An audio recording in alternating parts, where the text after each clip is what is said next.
Salut les amis et bienvenue pour une nouvelle vidéo Expert Canin. Aujourd'hui je suis accompagné de Marjorie. Salut. Et nous allons profiter des températures négatives. Il fait très froid dehors, d'ailleurs ça s'entend, nous sommes enrhumés parce qu'on travaille, comme vous vous en doutez, en extérieur. Et nous allons aborder un sujet qui vous intéresse particulièrement, l'arrivée du chiot et sa socialisation.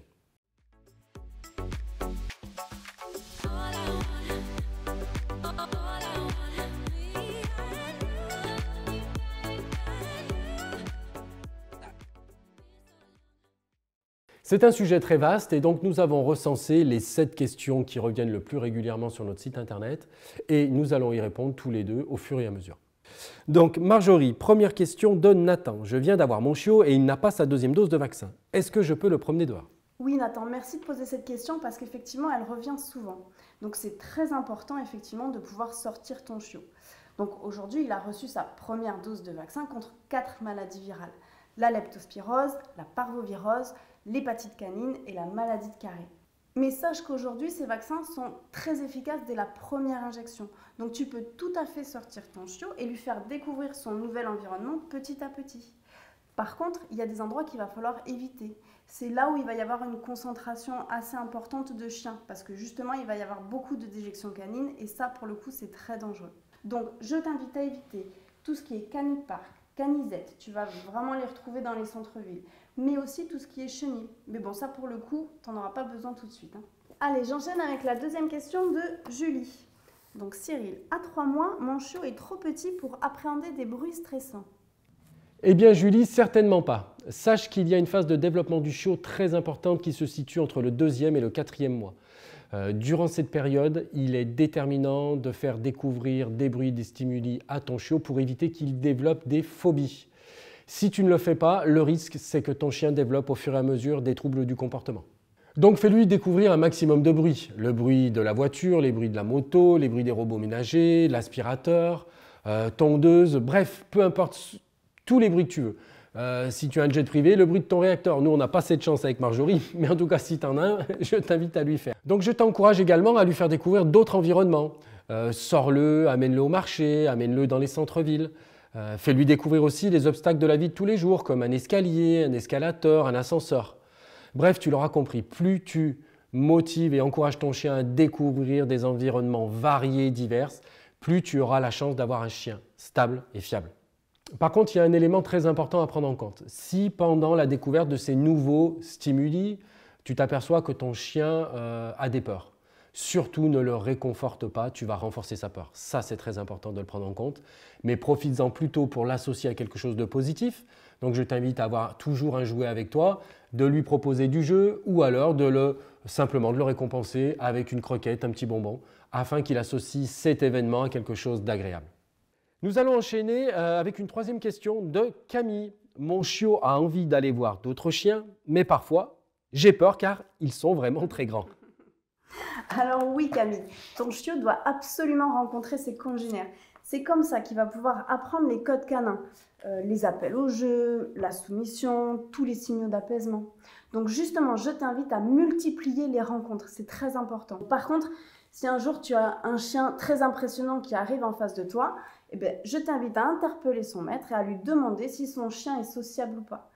Si c'est le cas, eh bien, tant mieux, lâche ton chien et laisse-les se rencontrer. Par contre, si ça te stresse vraiment au début et que tu veux garder ton chiot attaché, pense surtout à bien détendre la laisse, tu restes calme et surtout tu ne le prends pas dans tes bras. Ton chiot à cet âge-là, c'est vraiment une éponge à émotions. Donc on va éviter de lui créer des situations stressantes par son comportement. Donc bref, vous l'avez compris, quand vous rencontrez un chien de grande taille, ne partez pas en courant. Il y a des solutions, discutez, communiquez. Il y a tellement de gens qui nous disent « Ouh, j'ai peur, je m'en vais, je cours, je pars dans tous les sens ». Non, non, restez calme et suivez les conseils de Marjorie. Allez, on enchaîne avec la 4e question. C'est une question de Marius. Que dois-je faire le premier jour de son arrivée? Je ne veux pas que mon chiot soit effrayé. Eh bien, tu as raison, Marius. Il y a des consignes à respecter.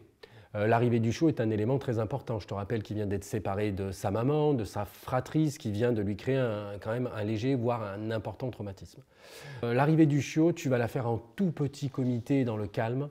Donc, je vous préviens tout de suite, on n'invite pas toute la famille pour venir voir l'arrivée du nouveau bébé. On vous préconise d'organiser l'arrivée du chiot en journée pour profiter de la lumière du jour et pas le stresser avec la nuit pour découvrir un nouvel environnement. Deuxièmement, vous allez devoir le faire dans le calme, lui faire découvrir les pièces les unes après les autres, tout en douceur.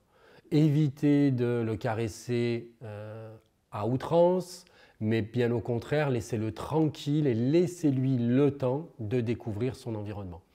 Pensez à lui montrer immédiatement son panier, où je vous invite à placer quelques friandises à l'intérieur parce que c'est un élément très important pour lui, et également lui montrer les gamelles d'eau et l'endroit où il va se restaurer. En ce qui concerne la nuit, tout le monde nous remonte les mêmes questions. Est-ce que je dois aller le voir? Il pleure, il gémit. Alors, deux choses. Si vous voulez le prendre dans votre chambre, parce que cette question arrive tout le temps, oui, vous pouvez, mais sur une toute petite durée. Je vous rappelle qu'il vient déjà de vivre un traumatisme avec sa maman, vous allez le prendre dans votre chambre et après vous allez le faire retourner dans son panier. Donc c'est quand même à éviter, mais si vous le faites, c'est sur une durée très courte. Deuxième chose, s'il pleure, qu'il gémit, n'allez pas le voir. Vous allez le voir le moins possible parce que sinon vous allez associer les pleurs à « je reviens et c'est agréable » et ce n'est pas du tout ce qu'on souhaite. Et nous enchaînons maintenant avec une question de Samir. Alors, à quel âge mon chiot doit-il être propre? Alors, il faut savoir qu'avant ces 4 mois, ces sphincters ne sont pas encore opérationnels à 100%. Donc ça va être très difficile pour lui de se retenir ou de s'autocontrôler. Donc, pour éviter tous les petits accidents, tu vas devoir le sortir au minimum toutes les 2 heures. Et sinon, il y a 4 moments clés aussi qui sont très importants. À chaque fois qu'il a fini de manger, à chaque fois qu'il a fini de boire, à chaque fois qu'il a fini de jouer et à chaque fin de sieste. Donc, tu vas aller dehors avec lui, tu vas attendre calmement et surtout, tu vas bien le féliciter dès qu'il se sera soulagé. On enchaîne avec la 6e question, c'est une question de Julien. Mon chiot mâchouille tout ce qu'il trouve, est-ce que ça peut être dangereux? Oui, Julien, ça peut être dangereux, effectivement. Il faut savoir que votre chien, votre chiot va appréhender tout son nouvel environnement avec ses dents. Donc, il va mâchouiller tout ce qu'il trouve. Donc, il faut faire attention à tout ce qu'il traîne dans la maison. Les câbles, les produits ménagers, les aliments, très importants. Vous pouvez avoir le chocolat qui est toxique, le raisin. Donc, soyez vigilants et rangez tout ce qui peut être dangereux. Vous allez devoir également être très attentif à vos extérieurs, puisque beaucoup de plantes aujourd'hui sont toxiques. Le buis, le yucca, le muguet, le laurier rose. Donc je vous invite à vous diriger sur notre site internet. Nous avons réalisé un article très détaillé où vous trouverez la liste de tous les aliments comme toutes les plantes qui sont toxiques pour votre animal. Eh bien Marjorie, nous allons répondre maintenant à la dernière question de Myriam. À quel âge je peux commencer à éduquer mon chiot? Alors Myriam, comme on l'a dit tout à l'heure, votre chiot entre 2 et 4 mois, c'est une véritable éponge. Donc justement, tu peux d'ores et déjà commencer à lui inculquer les ordres de base, comme le pas bouger, la marche en laisse. Tu vas avoir aussi le rappel et la marche sans laisse, mais bon là c'est des ordres un peu plus complexes à enseigner. Donc si je peux vous donner quelques conseils, l'important c'est de rester cohérent dans son éducation. Donc il vous faut toujours utiliser le même signal pour un comportement attendu. Et il ne faut pas mettre de mots parasites.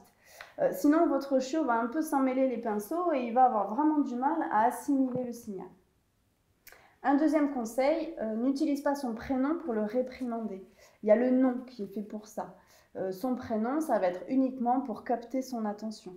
Et enfin, renforce bien tous ses comportements positifs, avec une friandise ou un câlin par exemple. Si en promenade, il revient vers toi de lui-même, eh ben, tu lui offres une petite friandise et surtout, tu le félicites bien. Donc vous l'aurez compris, il n'est jamais trop tôt pour éduquer votre chien. Ne faites pas cette erreur que l'on voit tellement souvent. Oui, j'attends 1 an, au bout d'1 an je viens parce qu'il était trop petit. Non, non, non, non. Le plus tôt possible est le mieux. Et surtout, n'attendons pas de créer des problématiques ou des troubles du comportement pour venir voir un éducateur. On tenait à vous remercier, on espère avoir répondu à toutes vos questions et on espère vous voir très vite pour une nouvelle vidéo. Oui, à bientôt.